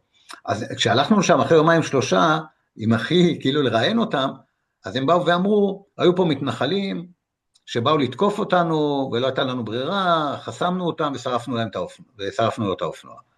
עכשיו, אנחנו לא באנו לתקוף אף אחד, אבל זה סיפור שמספרים לעיתונאים. עכשיו, זה גם לא שקר מוחלט, כי כמה דקות לפנינו באמת באו מתנחלים ותקפו אותם. אבל כשאתה מדבר עם עיתונות, יש לך דגמי דיבור, והמתנחלים תקפו אותנו, אנחנו עשינו ככה וככה. זה האדמות שלנו, הם באו לכאן. כאילו, הדיבורים האלה, כמו ישראלים, זה, כן, יש אנטישמיות, רוצים להרוג אותנו. בסדר, יאללה, אחי. אז זה לא אומר שזה לא נכון, וזה לא אומר שזה כן נכון. מה שאני אומר זה על מטבעות לשון וצורת שיח. תודה. אז ככה, עכשיו קצת נרוץ לחלקים יותר בהמשך הספר. אחד הדברים שממש ריגש אותי ועניין אותי, ואני רוצה שתפתח יותר, זה הנושא משמעות הציונות בעינינו, לעומת משמעות הציונות, איך היא נתפסת בעיני פלסטינים. אני, נגיד, כציוני ששייך למרכז שמאל, הציונות שלי זה הציונות של הצהרת בלפור, בית לאומי לעם היהודי, הפך למדינה בינתיים, אבל כמובן בלי לפגוע בזכויות של מי שחי פה, ולתת זכויות מלאות לכל התושבים פה וכו' וכו'. ואתה אומר שאנשים אומרים לך, אדוני, ציונות זה נישול, ציונות זה טנקים ברחובות שלנו, זה אין מים בעזה. הייתי רוצה שתפרט על זה קצת יותר, אני מניח שזה לא רק עם הסטודנטיות בעזה, אלא נחשפת לטיעון הזה בעוד הזדמנויות. כן, זה משהו מאוד בסיסי. מה שאתה אומר, הצהרת בלפור, הרי הפלסטינים התנגדו להצהרת בלפור, והצהרת בלפור הייתה הצהרה אנטי-ערבית ואנטי פלסטינית, אז ברור שהם התנגדו לזה. אז להגיד אני ציוני של הצהרת בלפור, זה להגיד אני ציוני שרוצה לנשל את הערבים. זה לא עוזר שאתה אומר אני ציוני של הצהרת בלפור. אז בעצם, אם אנחנו לוקחים בחשבון את העובדה ההיסטורית הבסיסית הבאה, וזה שהפלסטינים הם קורבנות של הפרויקט הציוני. הפליטים הפלסטינים שנעקרו מהאדמות שלהם, שזה 50% מהעם הפלסטיני, זה תוצאה של הציונות. אז עכשיו, אתה יכול להגיד, אולי פה ושם יש פלסטיני שנהנה מציונות, אתה יכול להגיד שהציונות היו לה כוונות טובות, אתה יכול להגיד המון דברים שיהיו נכונים, אבל אתה לא משנה בזה את החוויה של רוב הפלסטינים. אז מבחינת רוב הפלסטינים, הציונות היא תנועה מנשלת. אתה לא חייב לקבל את ההנחה שלהם, לקבל את ההגדרה שלהם, להיות שותף לראייה שלהם, אבל מי שלא מבין את הדבר הבסיסי הזה, הוא כמעט לא יכול לדבר עם פלסטיני. זאת אומרת, הוא יכול לדבר עם פלסטיני על מחירים של מכוניות, הוא יכול לדבר עם אורתופד פלסטיני על החלפת מפרק בברך, הוא יכול לדבר על הרבה דברים עם פלסטינים, אבל הוא לא יכול לדבר ברצינות פוליטיקה עם פלסטינים. עכשיו, להבין את זה שוב, זה לא אומר לקבל את זה, אפשר להבין את זה ולהגיד, אני רואה את זה אחרת, בעיניי זה ככה וככה. אפשר לנהל שיחה על הדבר הזה, אבל שלנהל שיחה רצינית, אז צריך להבין, להקשיב למה שהצד השני אומר, להבין את זה, להפנים את זה, ואז לראות מה עושים עם המידע הזה. זה בעצם מה שאני אומר. אבל אותו פלסטיני שפוגש אנשי שלום, הוא מבין שרבים מאותם אנשי שלום שהוא פוגש הם תומכים בקיומה של מדינה יהודית. כן, אני משער שהרבה פלסטינים מבינים את הדבר הזה, וחלק מהם חיים עם זה בשלום יותר וחלק פחות, נכון?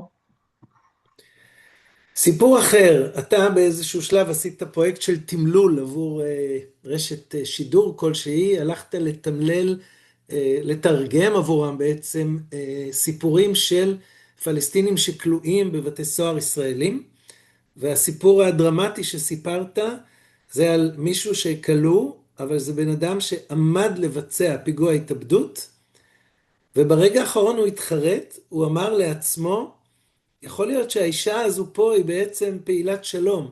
יכול להיות שהילדה הזו, שאני עוד רגע אתפוצץ עליה, היא בת של פעיל שלום, והוא החליט לא להפעיל את חגורת הנפץ. כן. הכנסתי את זה לספר, את הסיפור הזה, יפה. סיפור טוב. סיפור מדהים. כן, אז זה באמת, ויש בו גם ממד מעודד, כי בעצם יש ויכוח על פעילות השמאל, אם היא מחלישה את ישראל או מחזקת את ישראל, אם היא מחזקת טרור ומעודדת טרור, או שהיא מחלישה את המוטיבציה לטרור. והאמת שאני מתעסק בזה קצת בספר, וכהרגלי, אין לי תשובה חד משמעית. אני חושב שהתשובה היא מורכבת, במובן הזה שהפעילות של השמאל הישראלי, הרדיקלי והלא רדיקלי, יש פלסטינים שזה מעודד אותם לטרור, ויש פלסטינים שזה מעודד אותם לפיוס. למה מעודד לטרור? מעודד לפיוס, אני הבנתי. אתה הבנת מעודד לפיוס, כי אתה ממחנה הפיוס. אם היית ממחנה הטרור, היית מבין למה זה מעודד לטרור. זה מעודד לטרור, כי יש פלסטינים שאומרים, ואני שמעתי, זאת אומרת, אני לא אומר את זה כסברה, זה בדיוק העניין, שאני שומע כל כך הרבה, או שמעתי כל כך הרבה אנשים, דיברתי עם כל כך הרבה אנשים, והייתי בכל מיני סיטואציות, את הדבר הזה אני זוכר שאני עומד ברמאללה, לא רחוק מהמוקטעה, בזמן שהטנקים של צה"ל מסביב, ויאסר ערפאת בפנים, אני נקלעתי באיזו סיטואציה לרמאללה שם, יותר מפעם אחת, ואני שומע חבורה של צעירים פלסטינים מדברים, ואני כאילו, אני עומד איתם, ואז הם מדברים על השמאל הישראלי, ושם אני שומע, אחד אומר, אתה רואה, אלה אנשים שאפשר לסמוך עליהם, אנשים שאפשר לעשות איתם שלום, זה מחנה הפיוס, ומישהו אחר אומר, הם עושים את זה כי הם מפחדים מאיתנו, עוד מכה קטנה והם נשברים ומתקפלים ועוזבים את הארץ. וואו. כן, אז בעצם צריך לדעת שדברים שאנחנו עושים, נגיד כמחנה השלום, so to speak, לא שאני יכול להכריז על עצמי כמי שמשתייך למחנה הזה, אבל לצורך העניין, במובנים מסוימים כמובן אני שייך אליו, מה שאנחנו עושים, התוצאה שלו היא לא חד ערכית, היא לא חד משמעית, היא לא ברורה, זה יכול להוביל לכל מיני דברים, ולכן אנחנו צריכים להיות מאוד, מאוד מבינים בשביל להבין מה אנחנו עושים ומה ההשלכות של מה שאנחנו עושים.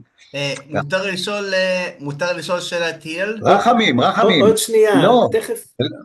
יש אנשים, יש פה סדר, יש פה מנחה. אילן, תכף כן. מגיע תורך, רחמים, בטוח שתהיה לך ישראל. אוקיי, סליחה. קצת רחמים. אוקיי. הלל, אתה סיפרת על החבר'ה בבלעין, היית שם כפעיל שלום עם חבורה של ישראלים ופלסטינים, זה היה חנוכה, הדלקתם נרות חנוכה ביחד, ואחרי זה אחד הפלסטינים אמר, אנחנו פה ליד מודיעין, בוא גם נשיר שירי מכבים. זה מקרה חריג מבחינתי של פלסטיני, שממש מכיר את הנרטיב הציוני. כן, הוא מכיר נרטיב ציוני, או נרטיב יהודי, לא בהכרח ציוני, אתה יודע, מכבים לא היו ציוניים, אולי כן, אני לא יודע, קשה לדעת. זה לא מאוד נפוץ, אפשר להגיד, זאת אומרת, נפוץ ולא נפוץ, זאת אומרת, נגיד מה פלסטינים יודעים על ההיסטוריה היהודית, נכון? זה גם לא שאלה שיש עליה תשובה חד משמעית, ויש כל מיני פלסטינים שיודעים כל מיני דברים וכו'. אבל במקרה הזה, בגלל הפעילות המשותפת, ודווקא זה שמאל רדיקלי, אתה קורא לזה מחנה השלום, הם לא יקראו לעצמם מחנה השלום, ולא פעילות שלום, ולא פעילי שלום, זה אנרכיסטים נגד הגדר, הם אנרכיסטים, הם לא מקבלים את כל הדיבורים האלה.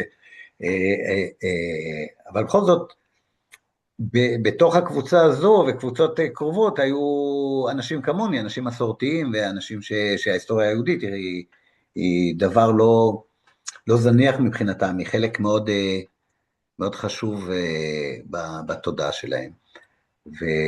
ולכן החלטנו לעשות שם את ההדלקת נרות, זאת אומרת, אני לא הייתי במעגל מקבלי ההחלטות שם, אבל הייתי במעגל קרוב, במעגל המוזמנים, ואז כיבדו אותי, כמו שעושים, אתה יודע, בבית כנסת, שמכבדים בהדלקת נר של חנוכה. והפעיל אמר את מה שהוא אמר, כן, זה המקום שבו המכבים פעלו. אני הבאתי את זה כאינדיקציה, וזה קרה לי עוד פעם או פעמיים, ולכן זה לא רק איזה מקרה אחד אנקדוטלי, שזה קרה גם בירושלים באיזה אירוע של מאבק משותף, שבאופן כללי פלסטינים רשמיים נקרא לזה, יש נטייה להכחיש את ההיסטוריה היהודית בארץ. נכון, זה בולט בעיקר סביב הר הבית, אל-אקצא, לא היה בית מקדש, של הייקל אל-מזרום, היהודים סתם המציאו שהיה בית מקדש. אבל ההכחשה הזו של היסטוריה היא מעשה פוליטי, והיא תוצר של תהליך פוליטי, כי לפני 100 שנה, פלסטינים לא הכחישו את זה שהיה בית מקדש של הר הבית. אז מדובר פה על מהלך פוליטי, בוא נכחיש בשביל שהם יבינו שאנחנו שוללים את כל הקיום שלהם לחלוטין. ובזמן שבפעילות משותפת, אז פלסטינים בירושלים כן יכולים לדבר על בית המקדש בירושלים. זאת אומרת, ההכרה מובילה הכרה, זה בעצם העניין שאפשר לראות שם. אתה מכיר בזכויות שלנו, אז אנחנו יכולים להכיר בזכויות שלכם, בהיסטוריה שלכם, אז כן, אז לכן בעיניי זה היה מעניין ומשמעותי. שאלה אחרונה שלי, לפני שנפתח את זה לקהל, ויש כבר אנשים, לגבי המפגש שלך עם אנשי שב"כ. אתה מתאר מפגש בכמה הרצאות וכנסים עם אנשי שב"כ שמגיבים על גבול העוינות כלפי דברים שאתה אומר, אבל מצד שני, כשראשי השב"כ משתחררים, אז הם בדרך כלל משמיעים דעות שמשלבות אותם יפה במרכז שמאל, עם קשב לצד הפלסטיני. איך זה מתיישב? איך אתה מתייחס לזה? מה שאני הבחנתי, לא היו לי המון מפגשים עם אנשי שב"כ, אבל היו לי כמה וכמה, והרבה פעמים היסוסים, אם זה נכון מבחינתי או לא נכון מבחינתי, ומתי זה נכון ומתי זה לא נכון, לכל הדילמות האלה לא נטריח אתכם עכשיו בדילמות הללו, אבל אני יכול להגיד שיש פשוט הבדל בין תפקידים ובין דרגים. כלומר, אנשי המחלקה המשפטית של השב"כ לא מוכנים לשמוע שום דבר. מבחינתם הפלסטינים אשמים בהגדרה, והתפקיד שלהם, כאנשי המחלקה המשפטית, זה להוכיח שהם אשמים. ואל תבלבלו אותנו לא עם עובדות, לא עם תיאוריות ולא עם שום דבר. אנשים שעוסקים בניתוח חברתי ובניתוח פוליטי, הם מאוד מתעניינים, והם דווקא רוצים לשמוע, והם גם יודעים יותר, ויש להם יכולת הכלה יותר גדולה של ההבנה הפלסטינית. אז אני חושב שזה חלק מההסבר. יש אנשי שטח שמעוניינים רק מפרטים טכניים, שאז כמובן אני מתרחק מהדברים האלה. וואו, כן, באמת השב"כ זה לא מקשה אחת. יופי, אני סיימתי את חלקי. הראשון זה סטנלי, שכבר לפני שעה כתב 2 שאלות. סטנלי, אתה רוצה לדבר, או שאתה רוצה לבקש מהלל שיקרא את מה שכתבת ויגיב? לא, אני אקריא את זה. בכיף. אני אקח שאלה אחת, ואחר כך את השאלה השנייה, שאחר כך, אחרי שאנשים ידברו יותר. שלום כן, הלל. רק שלב השאלות, אני רק מדגיש, זה שלב של שאלות, לא של לתת לנו איזושהי הרצאה או משהו כזה, אנחנו נהיה מאוד אגרסיביים אם מישהו יתחיל לתת פה הרצאה, אז לשאול את הלל. כן, אני רוצה גם להגיד משהו לפני השאלות, בבקשה לא לשאול אותי מה הפתרון, לא לשאול אותי מה אני מציע, אין לי פתרון, ומה שאני מציע זה להקשיב. אז את זה נחסוך עכשיו בטח איזה 30% מהשאלות, ונוכל אולי לשמוע שאלות שיהיה לי מה לענות. אז אני דווקא אשאל את השאלה השנייה, הלל. בספר אתה מציין שצה"ל עזר למתנחלים בפעולות נגד פלסטינים כבר לפני שנת 2000, אם אני זוכר נכון את התיארוך. היום התופעה חריפה, רואים אותה כולנו, אבל יש כביכול הסבר, בגלל שהנוכחות של הציונות הדתית ובכל זרועות הביטחון עכשיו הם התעצמו והם הרבה יותר רחבים בשטח. אז זה יכול להסביר עכשיו, אבל זה לא היה נכון אז. אז אני שואל, מי או מה היה אז הגורם לתופעה? טוב, אז דבר ראשון, אני לא זוכר שאני התייחסתי לעזרה של הצבא למתנחלים לפני שנת 2000, אבל בוודאי שהצבא עזר למתנחלים לפני שנת 2000.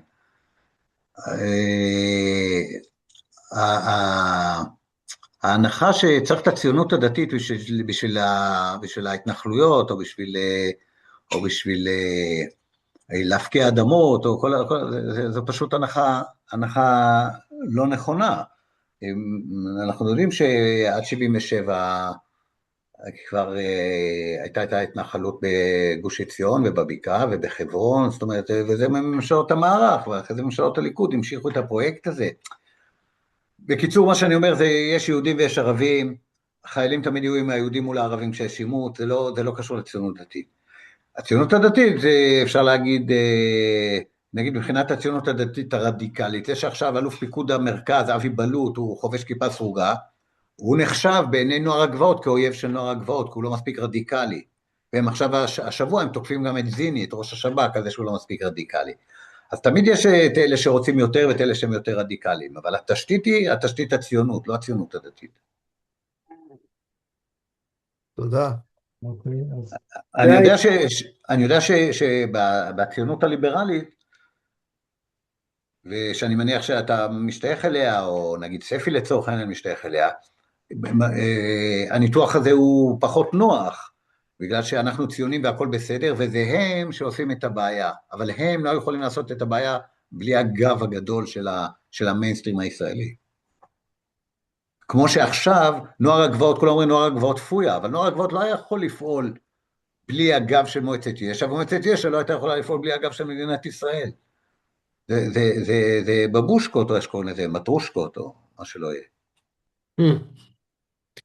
הבאה בתור הייתה, תודה, הבאה בתור הייתה דינה, שביקשה לדבר אחרי סטנלי.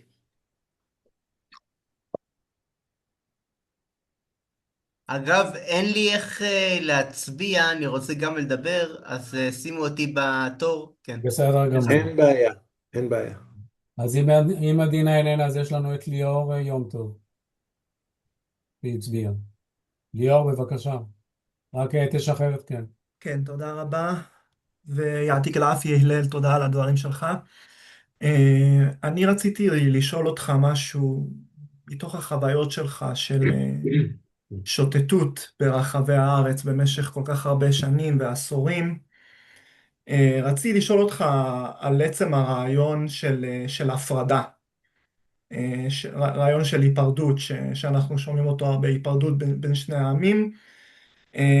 אתה מתאר את המציאות שמשתנה, ויש היסטוריון בשם איאן לוסטיק, אתה בטח מכיר, שמתוך המחקרים שלו הוא אומר שההפרדה היא בעצם לא אפשרית יותר בין העמים.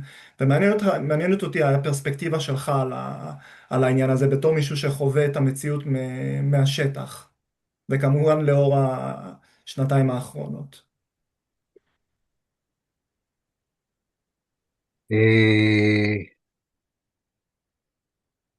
תראה, יש שאלה של רצון ושאלה של יכולת. שאלה של רצון זה השאלה כמה הצדדים או אנשים בשני הצדדים רוצים להיפרד וכמה הם רוצים להיות מעורבים. אני חושב שבהרבה ממדים רוצים להיפרד, אבל לא באמת רוצים להיפרד. זה משהו מעניין. אני אנסה להגיד את זה שוב מתוך החוויה שלי. היום אחרי הצהריים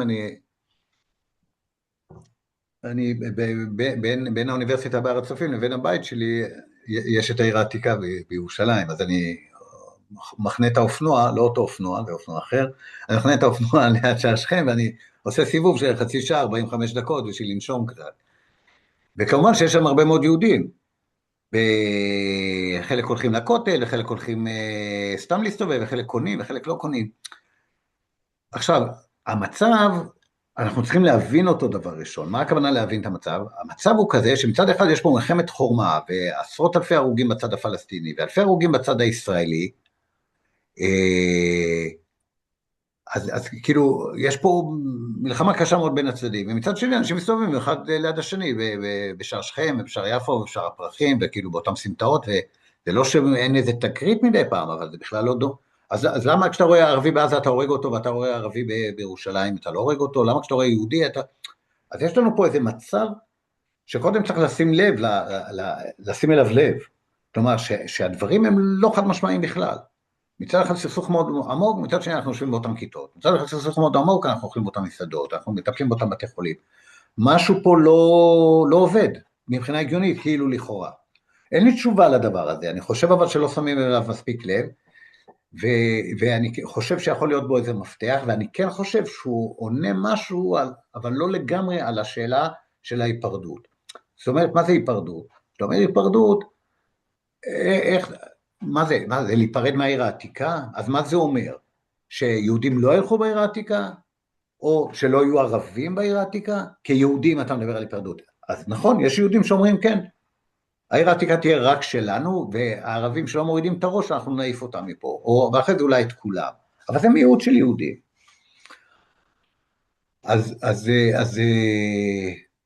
אז בירושלים אנחנו מרגישים את זה היטב, שזה מרחב משותף, שקשה מאוד ליצור את ההפרדה הזו. אני חושב שיש המון ישראלים והמון פלסטינים, שהם לא רואים בכלל אנשים מהצד השני. זה לא חלק מהיום-יום שלהם, ולא חלק מהתודעה שלהם, ואז בשבילם הפרדה זה כאילו אותו מצב של עכשיו, אבל יותר בטוח. אז המתנחלים שגרים בשטחים, הם בהפרדה או לא בהפרדה? הם גרים בשטחים, הם נוסעים בכביש 60, הם נוסעים בכביש 60 לעופרה ולעלי ולשילה, והם נוסעים בכביש 60 לגוש עציון ולקריית ארבע. ועכשיו בנו בדרך לקריית ארבע, בנו את עוקף חלחול ועוקף אל ערוב, ועוקפים ועוקפים ועוקפים. אז הם חיים בהפרדה והם גרים בשטחים. אז אפילו המושגים האלה הם כבר לא לגמרי ברורים. על איזה מין הפרדה אנחנו מדברים. אז אם אתה שואל אותי באופן אישי, בעולם אידיאלי אין הפרדה, אם זה יוצר תחושת ביטחון, וביטחון ליותר אנשים, אז אפשר לספוג את זה לאיזה זמן. זה מה שיש לי להגיד. זה לא מספיק, אבל זה מה שיש. רחמים, אתה יכול לדבר, אבל בבקשה לשאול שאלה. בסדר? כן, שלום הלל, מורי ורבי. אגב, אני תמיד מנדנד לו, מדבר איתו בטלפון. כן, הוא מחייך יפה. מה אתה חושב, אני אומר, על בני דורי, הרי אני יליד 93, אני ילד אוסלו. נולדתי בארץ, גדלתי כאן, וזה, לנו הבטיחו במרכאות שלום וכולי וכולי, והנה אנחנו הפכנו לדור כנראה הכי מיליטנטי. אני לא שונא ערבים, דווקא יש לי משיכה לערביות, אבל ישנו איזשהו להט, שלחתי לך טקסט יפהפה של רוברט, אתה, אם קראת, אבל הפכנו לדור לאומני מאוד, אחרי הפיגועים. זיכרון ילדות שלי זה הלינץ' מרמאללה עם שתי ידיים של אותו אדם, אותו פלסטיני, מחבל שזה, ונוצר דור שהוא נורא מיליטנט, נורא מאוד, כן. מה יצא מכאן והלאה בשתי הגבולות, ואחת, כמובן אחרי המלחמה האחרונה. ואגב, יש לי עוד משהו נוסף. אז רגע, רגע, רחמים, שאלה מה אחת. יצא? מה יצא? לאן זה הולך? שואל רחמים. כן, לאן זה הולך? שאלה מצוינת, רחמים. אבל התשובה היא כזו, כששואלים מה יהיה, התשובה היא, יהיה מה שנעשה. אין עתיד שהוא קבוע, העתיד תלוי במה שבני האדם עושים, ואיזה עתיד הם רוצים לעצב. עכשיו, יש לאנשים את הנטייה הטבעית, כשיש מתרגשת עליהם צרה, להאשים מישהו אחר. לרוב האנשים, יש מעטים שמאשימים את עצמם, אבל רוב האנשים, הנטייה שלהם להאשים מישהו אחר. אז לכן במקרה הזה, הנטייה להאשים את הפלסטינים, או להאשים את השמאל, וכו' וכו'. אתה נולדת בתקופה של אוסלו, כשהיית בן שנה, גולדשטיין עשה את הטבח במערת המכפלה, וכשהיית בן שנתיים, יגאל עמיר רצח את רבין. אז עכשיו כשאנחנו שואלים מה קרה, אז אנחנו יודעים שמה שקרה זה שהיו אנשים בימין הישראלי, והיו אנשים בימין הפלסטיני, שעשו כל שביכולתם בשביל למנוע הסדר של פיוס. אז היו את המפגעים של החמאס ושל הג'יהאד האסלאמי, והיו את המפגעים היהודים, והם עשו הכל בשביל למנוע פיוס. אז כשאנחנו שואלים למה אין פיוס, אז ברור שזה שאין פיוס זה לא בגלל אלה שרצו פיוס, זה שאין פיוס זה בגלל אלה שמנעו אותו. אחרי זה, כל הבנה אחרת היא לא סבירה. לא, אגב, הלל, לא. שנייה, רחמים, זה לא דיון בינינו, נעשה בינינו, כאן יש איזה סדר של הדברים. זרמי דת קרקע. בוודאי שיש זרמים בשני הצדדים מאוד חזקים, שבתנאים מסוימים הם כבושים. אגב, אתה לימדת אותי. כן. בתנאים מסוימים הרגשות האלה מפנים את מקומם לרגשות אחרים, ובזמנים אחרים הם מתפרצים, בוודאי. אז נכון שאלימות פלסטינית מעוררת אלימות ישראלית, ואלימות ישראלית מעוררת אלימות פלסטינית. לכן קל מאוד לפגוע בכל תהליך שמיועד לפיוס. ולכן, במיוחד אנשים מתלהבים, אנשים שבעיניהם דם ואדמה ולאומיות, הם הדברים שמעוררים אותם, ולא לשבת בנחת ולקרוא ספר, אז הם צריכים את האקשן, הם צריכים את הדבר הזה בשביל להרגיש שהם חיים, נכון? זה חלק מהטבע האנושי. נכון. ולכן קל מאוד, רחמים בבקשה. רחמים, יש לנו עוד אנשים. רחמים, אנחנו לא נוכל, אבל זרמי תת-קרקע, אגב, רחמים, לא נוכל לנהל פה פינג פונג, זה הכללים של הפורמט. תודה רחמים, תודה, וכיף לראות תלמידים מרוצים של הלל, כיף לראות. הוא עכשיו פחות מרוצה, כי הוא לא זכה להגיד את כל משנתו, אבל בעזרת השם תהיה לך במה בקרוב בבית ז'בוטינסקי, אפשר לומר משהו מאחרון? למדתי מהלל מושג שלקחתי איתי, זרמי תת קרקע. הלל, הרי אם נדבר על פיוס עם הצד הפלסטיני, הרי ישנם זרמי תת קרקע, לקחתי את המושג הזה איתך, ועכשיו אני קורא ספר על הפשיזם.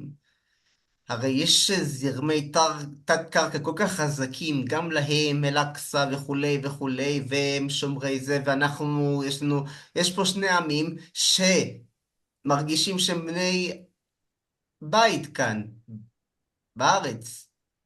נכון, אבל זה בדיוק המתח שאנחנו חיים בו, בין הרצון לחיים לרצון לכל מיני דברים נשגבים לכאורה, שדם ואש ותמרות עשן, שיש אנשים שמתלהבים מהם והם שורפים אותנו יחד איתם.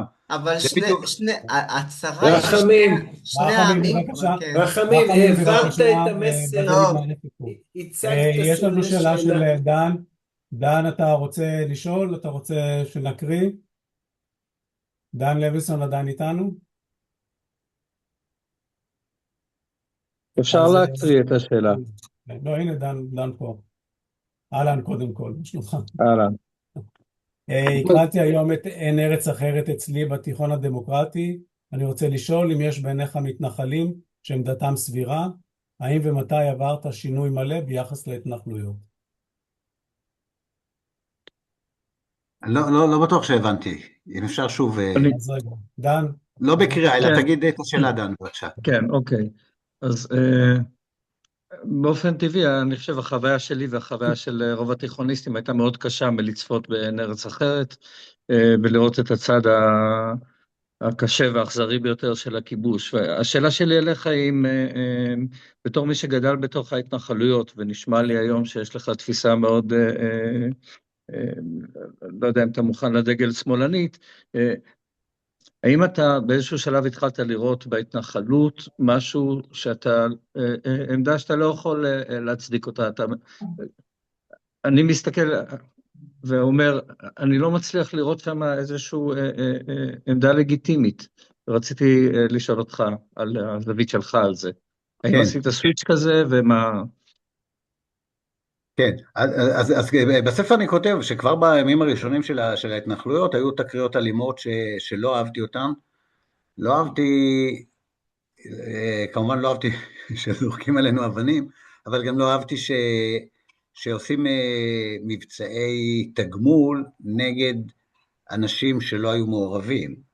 זאת אומרת, מה שאני כותב שם זה כשהיינו עושים לישיבה, או כשהחבר'ה המבוגרים יותר היו חוזרים מהישיבה בירושלים לבית אל, והיו זורקים אבנים על הטרנזיט, אז הם היו יורדים מהטרנזיט ושוברים זכוכיות של מכוניות ליד, שזה סתם מכוניות אקראיות.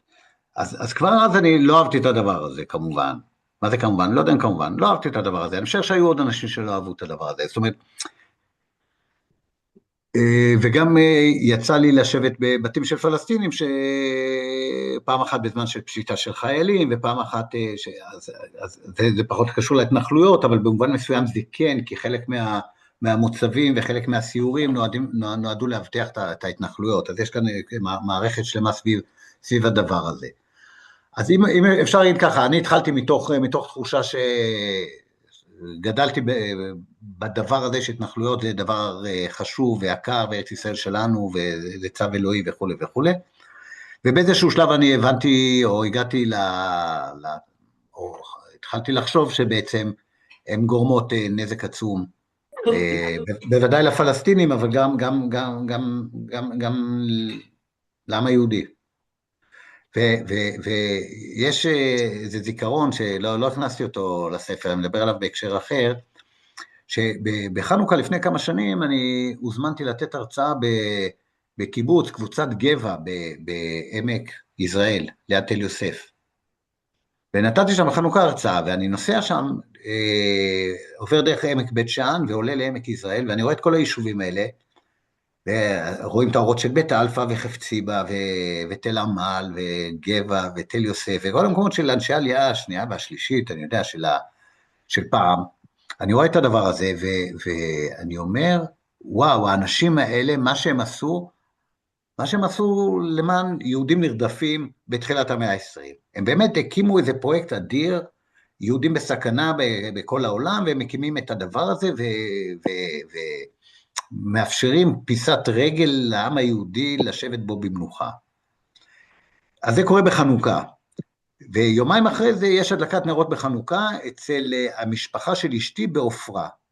ואז אני נוסע לעופרה, ואני עובר דרך האורות של ההתנחלויות, של פסגות, ושל אביר יעקב, ושל אדם, ואני מגיע לעופרה.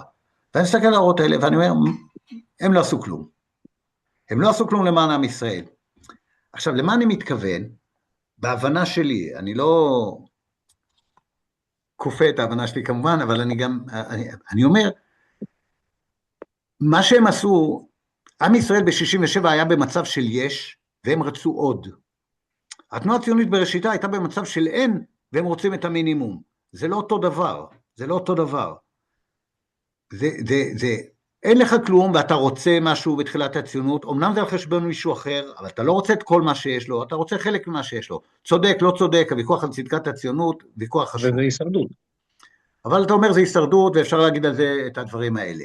אבל כשאתה בא ואתה אומר לי ב-67, ב-72, ב-75, אני רוצה את כל גבר, אני רוצה את חברון, אני רוצה את שכם, על חשבון מי שאין לו כמעט כלום, על חשבון עם שהוא כבר חצי פליט, אי אפשר להשוות בין הדברים האלה, בעיניי, בין מי שיש לו ורוצה עוד, לבין מי שאין לו ורוצה קצת. אז בגדול, בראייה כאילו קוסמית, אין הבדל בין 48 ל-67. כאילו הכל ארץ אחת, והציונות באה ורוצה לקחת את הכל. אבל בראייה פוליטית מעמיקה יותר, בעיניי, יש הבדל של שמיים וארץ. יש הבדל שאמרתי אותו כבר. מי שאין לו ורוצה קצת, נו. אתה לא שופט אותו כמו שאתה שופט מי שיש לו ורוצה עוד. יופי, תודה. תודה רבה. האם יש עוד שאלות? כי בצ'אט אני רואה יותר שאלות של מה אתה מציע כפתרון, שהלל ביקש לא לשאול. ככה, גלנו. אני אשמח לשאול. אז קודם כל תודה על השיחה המרתקת והתובנות המעוררות מחשבה. הנקודה שאותי מסקרנת זה מה הביא אותך לפתח את חוש ההקשבה העמוקה הזאת, שמבינה שיש הבדל בין הקשבה להבנה, להסכמה, להצדקה, הם לא אותם דברים. ורק דרך הקשבה אפשר, לא חייבים אחר כך להסכים, אבל כן חשוב להבין אחד את השני, והאם יש דרך לעודד, לפתח את החוש הזה גם אצל אחרים. אני אגיד שאנחנו במסגרת עמותת אתגר, זה חלק גדול מהעשייה שלנו בכל מיני פרויקטים, בכל מיני דרכים, וכאן גם אני אנצל את ההזדמנות לתקן טעות שלא הצגתי את דוקטור שרון גורדון, שמנהלת את הסדרה וחברה בכירה בעמותה שלנו, ואני מאוד רוצה להודות לה על העשייה. כן, אז האמת שזו שאלה שאין תשובה, כמו שאי אפשר לשאול מישהו למה יש לו חוש לשפות, ומישהו אחר למה אין לו חוש לשפות. למה למישהו אחד יש חוש הומור, למישהו אחר אין חוש הומור, אז למישהו אחד יש חוש הקשבה, ואין חוש הקשבה. אבל לרגע, עכשיו, לא חשבתי על זה אף פעם ככה, אבל עכשיו ששאלת, אני חושב על האפשרות, שכשהתחלתי להסתובב, הערבית שלי כמובן הייתה חלשה, אז לא יכולתי להגיד טיעונים מורכבים בערבית, אז נאלצתי להקשיב. הקשבתי, בלי יכולת אמיתית לענות, ואז ככה רכשתי יכולת הקשבה. אולי, אני לא יודע. טוב. אני רואה פה שתי ידיים מורמות, גם של שרון וגם של רחל. כן, רחל ושרון, ועם שרון אנחנו נסיים. רחל, תשחררי את המיוט. כן. את על מיוט, רחל. אני עכשיו, כן. בהמשך לדיון על ההבדל בין ההתנחלויות להתיישבות בעמק, גילוי נאות, אני גרה בעמק.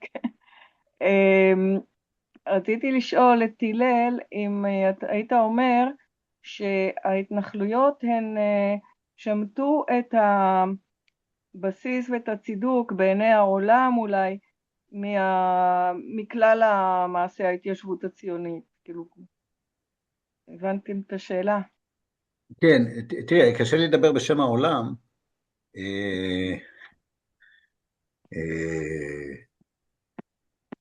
וגם העולם הוא... מה אנחנו אומרים כשאנחנו אומרים העולם? הרי העולם הוא לא מורכב מאוסף של צדיקים שרואים שנעשה עוול, אז הם מתקוממים. העולם זה אוסף של אינטרסנטים, פחות או יותר כמו העולם. זאת אומרת, לא במובן החיובי, לא במובן השלילי. וגם אוסף, זאת אומרת, לא חסרה גזענות, ולא חסרה אסלאמופוביה, ולא חסרים אנשים בעולם ששמחים ככל שהערבים נדפקים יותר. אז במובן הזה, יש לנו איזה לפעמים דימוי שהעולם הוא איזה אגודה ליברלית של מבקשי טוב, ואז הם רואים שאנחנו עושים רע, הם יהיו נגדנו. אבל חלק גדול מהם הם סוחרי נשק וסוחרי נפט, שמבחינתם כל מלחמה זה דבר חיובי. אז אני בכלל לא מתייחס לעולם בצורה הזו. אני כן יכול להגיד שמבחינתי, וגם מבחינת פלסטינים שאני מדבר איתם, העניין של, יש ביטוי בפלסטיני שמשתמשים בו הרבה, זה סהיונייה תווסועייה, ציונות מתפשטת, ציונות התפשטותית או מתפשטת נקרא לזה, זאת אומרת, ולכן כשאני נכנס לשיחות בעניין הזה, ואני מנסה להסביר את העמדה שלי, שהעמדה שלי שהציונות היא משהו נורא, לי יש הגדרה מאוד מצמצמת של הציונות, שאני חושב שהיא נכונה, ושבגללה אני מגדיר את עצמי ציוני, ואני מוכן לספוג את החרפות והגידופים של רעי, גם הפלסטינים וגם היהודים האנטי-ציונים, ואני חושב שהם טועים ואני צודק, באופן יוצא דופן, כי בדרך כלל אני חושב שאני צודק והם טועים, וההגדרה שלי אומרת שהרעיון הציוני זה הרעיון שליהודים יש זכות לגור כבני חורין בארץ ישראל. זה לא זכות לשלוט, זה לא זכות לשום דבר, לגור כבני חורין. אז במובן הזה של ציונות, מדינה דו-לאומית היא ציונות, מדינת כל אזרחיה היא ציונות, שתי מדינות לשני עמים זה ציונות, כל פתרון שלא מגרש את היהודים מהארץ, ולא מכפיף את היהודים לשלטון זר, הוא פתרון ציוני. כי לא צריך, כאילו, הציונות הביאה לפה 7 מיליון יהודים. היא עשתה את המעשה. אם אתה לא מגרש אותם, ואתה נותן להם לחיות כמו בני אדם, עשית את שלך. אז בעיניי זו הציונות. אבל הציונות, מה שאמרתי בערבית שנקראת, הציונות המתפשטת, התווסועייה, בעצם היא הפכה להיות הזרם המרכזי של הציונות. ולכן אנשים אומרים לי, תגיד, מה זה השטויות שאתה מדבר? זה אולי רעיון יפה, אבל תראה מה קורה כל יום בשטחים, ותראה מה קורה כל יום בנגב, ותראה מה קורה כל חודש בגליל. אז הציונות היא לא מה שאתה מספר לנו שהיא, הציונות היא משהו אחר. אז במובן הזה, גם אנשים שהיו יכולים לקבל באופן מסוים את הציונות, הם לא יכולים לקבל אותה יותר, בגלל מה שהיא עושה בפועל.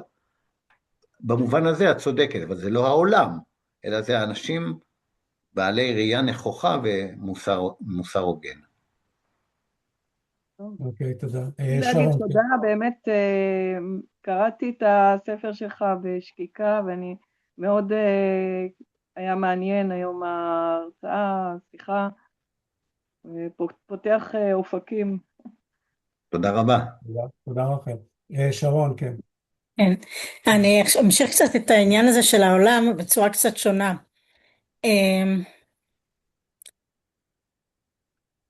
עד כמה השיח העולמי, ואני לא מדברת עכשיו העובדה שיש אינטרסים, מדינות פועלות לפי אינטרסים ואנשים וכולי, אבל יש איזשהו שיח כרגע עולמי שלא בהכרח בא לידי ביטוי בפוליטיקה העולמית, אבל הוא קיים.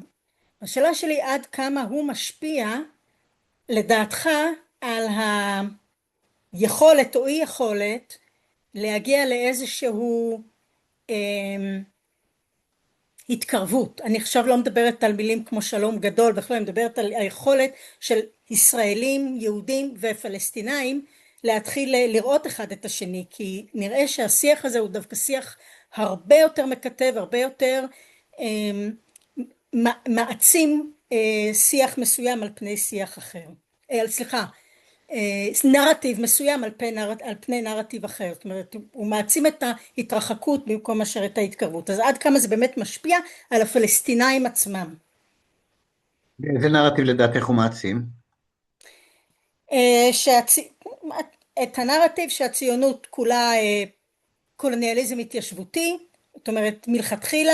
אני זוכרת שאני הייתי לפני שנתיים באיזשהו כנס פה בישראל, שבו נאמר חד וחלק שהחל מהרצל בעצם הכל שם. זאת אומרת, עכשיו אני מדברת על פלסטינאית ישראלית שאמרה את זה. זאת אומרת, יש היום המקומות, לפחות האינטלקטואליים, שיכולים לשאוב מאיזשהו שיח עולמי, ואז אני שואלת עד כמה זה משפיע בפרקטיקה על היכולת של ישראלים ופלסטינאים לנסות, זאת אומרת להפך, האם זה מעצים, מחליש, האם זה משחק תפקיד, איזה תפקיד? כן, כן. אז דבר ראשון, להגיד שהציונות היא סטלר קולוניאליזם מראשיתה, זה ניתוח אנליטי, כן. שקשה מאוד לשלול אותו. נכון. ואז להגיד אבל האם זה כל המהות? לא.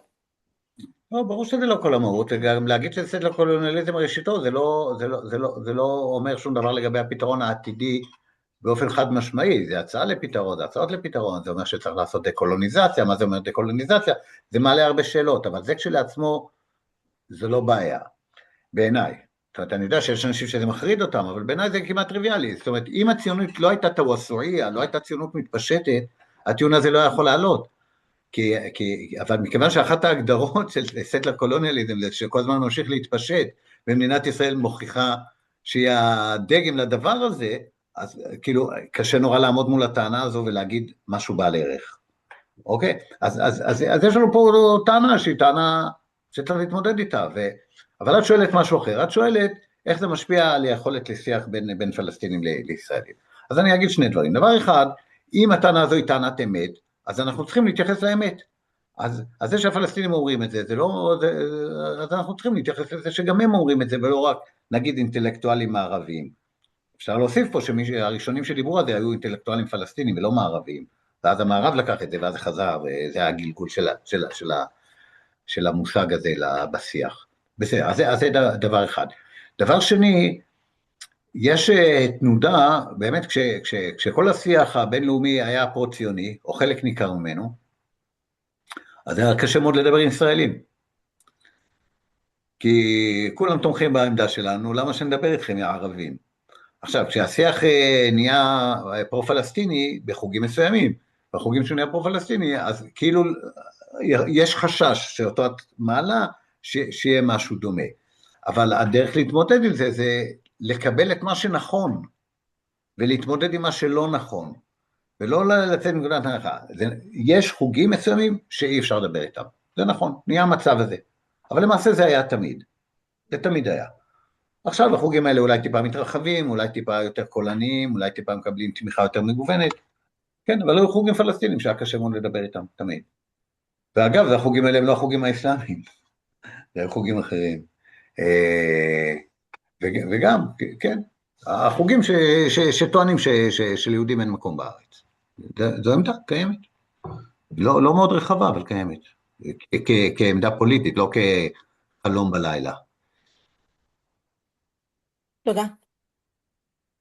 טוב, ניתן את השאלה האחרונה לבחור שכתוב לו אייפון, בבקשה. רק תשחרר את המיוט.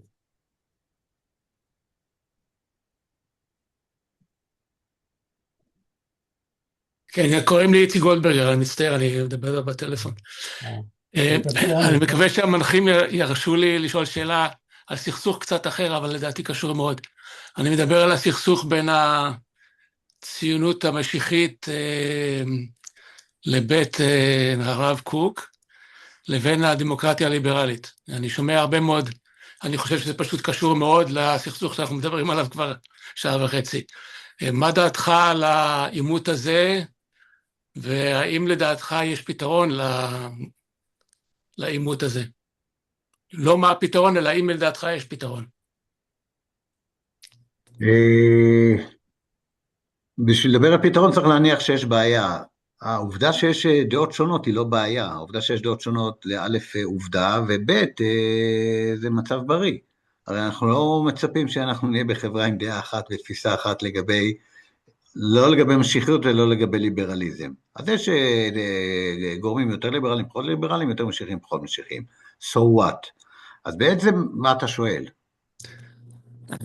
תראה, אתה יכול להגיד שאין בעיה, אבל כשמישהו אומר שצריך לעלות עם D9 על נשיא בית המשפט, ומישהו עושה הפיכה משטרית כדי שלא נוכל למנוע התיישבות בשטחים, ומישהו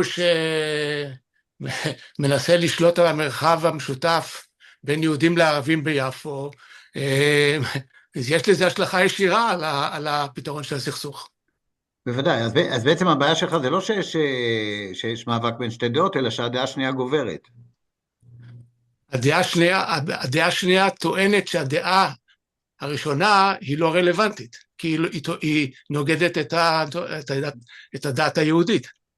כן, אבל אם הייתה רק טוענת, לא הייתה לך בעיה. הבעיה היא שרוב הציבור מצביע למפלגות שמקורבות או תומכות בדבר הזה.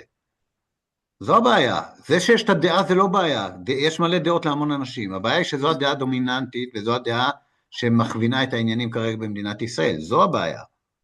לא שיש... ככה זה נראה, כן. ככה זה נראה. כן, אז אני משער שדבר ראשון שהם לא רוב אמיתי, בטח לא תלמידי הרב קוק,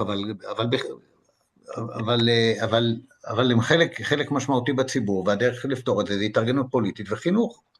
אין דרך אחרת לפתור את זה. זה מה שאנחנו עושים פה, לא? כן. אין משהו אחר, וכן, ודעות יכולות להשתנות, ומהלכים פוליטיים יכולים להוביל לתוצאות לעולם טוב יותר, אנחנו מניחים ככה, ובצדק לדעתי. והמועמד היחידי להחלפת הממשלה הנוכחית כרגע בא בדיוק מהמקומות האלה. בדיוק, כי אם לא יוצרים חלופה אחרת, אז אלה החלופות. אז אי אפשר להאשים את מי ששם, מי שמאמין בזה מצביע למי שמאמין בזה. צריך אז אם מה שנקרא פרפרייזינג במקום שאני גר בו, אז אתה אומר שהציונות שמבוססת על דמוקרטיה ליברלית צריכה להיות יותר אגרסיבית, או to match, להשוות את האגרסיביות של הצד השני, ובעצם לדכא אותו, זה מה שאתה אומר.